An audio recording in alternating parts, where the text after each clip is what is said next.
మన వీధి వ్యాపారుల తలరాతను పూర్తిగా మార్చేస్తున్న పీఎం స్వనిధి క్రెడిట్ కార్డ్ మరియు ఈ పథకానికి సంబంధించిన అత్యంత కీలకమైన అంశాల శీఘ్ర సారాంశమిదే.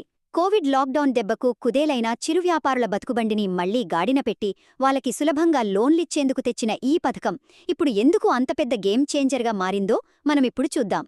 మొదటిది, ఈ పథకం అసలు టార్గెట్ ఏంటంటే చిరు వ్యాపారులకు వాకింగ్ క్యాపిటల్ అంటే వాళ్ల రోజువారీ బిజినెస్కి కావలసిన పెట్టుబడిని చేతికి అందించడమే. ఇది కేవలమేదో ఒక అప్పు అనుకుంటే పొరపాటే సుమా.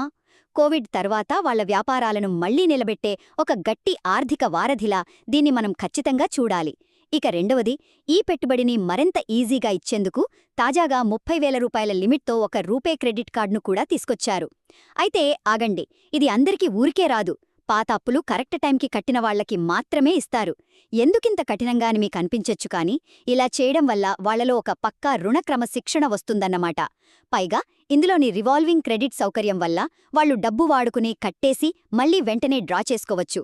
ఇది అచ్చం వాళ్ల జేబులో ఉండే ఒక డిజిటల్ పిగ్గీ బ్యాంకులా పనిచేస్తుంది. చివరగా, ఈ పథకం అసలు మ్యాజిక్ ఏంటంటే బ్యాంకుల ముఖం కూడా సరిగ్గా తెలియని సామాన్య చిరు వ్యాపారులను అధికారిక బ్యాంకింగ్ పరిధిలోకి తీసుకురావడం.